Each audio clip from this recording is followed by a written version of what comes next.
AI Adventures Audiobooks presents Sylfana Greenvale, Episode 4. She wakes up first. Good morning. She sits up in the bed, then looks at you with a tired smile. I open my eyes and see Sylfana sitting in the bed. Oh, you're awoke first. Good morning. How did you sleep? I slept pretty well, but I have to admit, I'm a bit curious about the bells we heard earlier. Do you think they're important? We will find out when we talk to the villagers. Our priority is to get a sense of what manner of evil is draining this world of its vital energy. Then we must find its source. I lean on one elbow and look at her. I think we should start by the innkeeper. He may know more than the average villager, given his constant contact with travelers. He's bound to have heard rumors and stories. I think you're right. Sylfana stands up from the bed and starts to get dressed. I get up from the bed and start to get dressed too. A night in bed suddenly feels better than yesterday's camping. Sleeping under the stars is refreshing when the weather is favorable, but standing watch doesn't leave much time for sleep. A full night of sleep for both of us is a treat. She chuckles. I agree. Now both dressed in the light leather armor we've been summoned with, I prepare for our daily inventory check. It's morning, and you know what we do every morning, Sylph? I ask. She looks at you with a playful smile. Check the inventory? A big grin on my face, I say. You're very right. I start laying our inventory on the bed for us to check. So, where are we at today? I say, looking at the handful of items we managed to gather so far. She sits down on the bed next to you and looks at the inventory. Could you list our items for us, please? I say to her gently. I'm curious about the potion. What does it do? It's a healing potion. It heals minor wounds if we drink it, I explain. That's good to know. She looks at the ring. I follow her gaze towards the ring, noticing her interest. You wonder about the ring we found, I ask her. Yes. What does it do? Pick it up. Hold it in the palm of your hand and concentrate, I say, hoping she will be able to feel the faint magical energy emanating from the ring. Sylfana picks up the ring and holds it in the palm of her hand. Feel anything? I ask, looking at her. She shakes her head. I'm not sure if it's just my imagination, but it feels like a little bit of power. Indeed, the ring has slight magical power, yet I am unable to identify it. I say, proud to see she managed to feel the faint magic energy. Your senses are keen, Sylfana. Thank you. She smiles. I look back at the items on the bed, representing our current inventory. So here's what we have so far.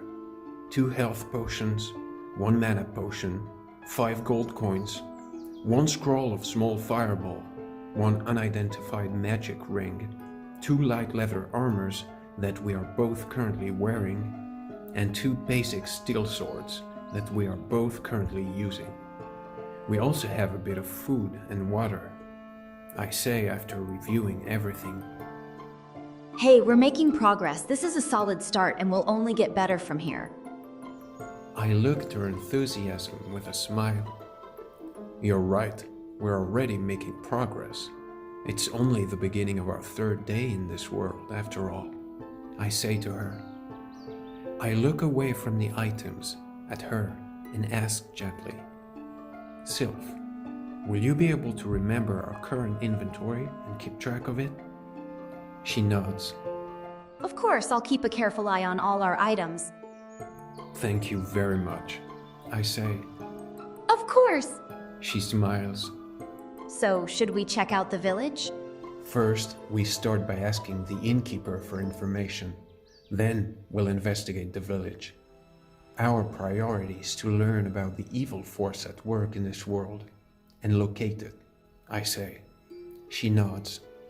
Okay, let's go. We leave the bedroom and head down the hallway to meet with the innkeeper. He's still behind the counter.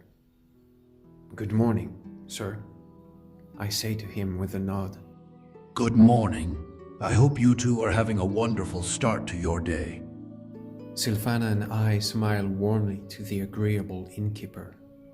We rested well, thank you, I say to him before asking, Sir, we are looking for any information you may have on the evil that plagues this world. It is draining the vital energy of this world. Do you have any information about it? Perhaps stories that passing travelers would have shared with you during their stay at your inn?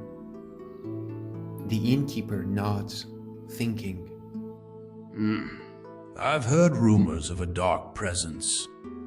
Sylfana's green eyes narrows as she knows this could be important information, and I know it too.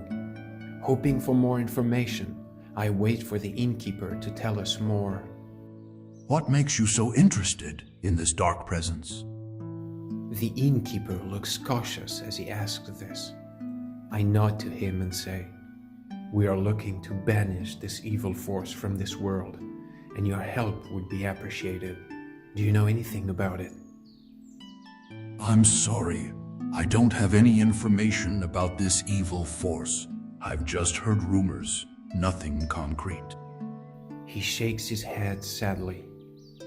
I look at the innkeeper with a reassuring smile and say to him, You've been helpful enough already.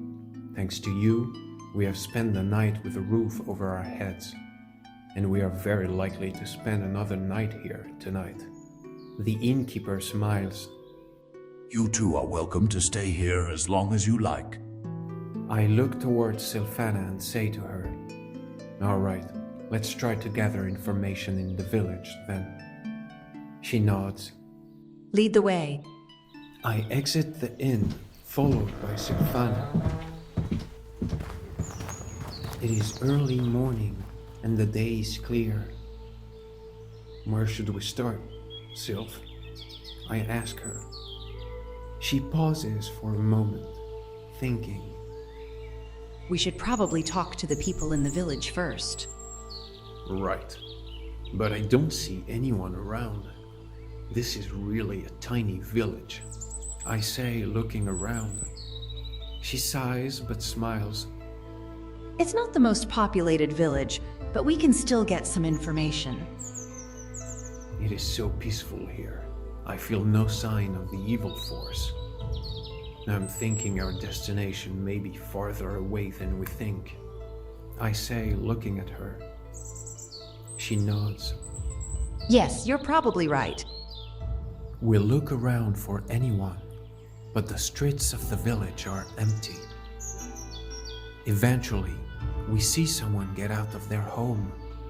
I nod towards the person and say to Sylfana, Finally, someone.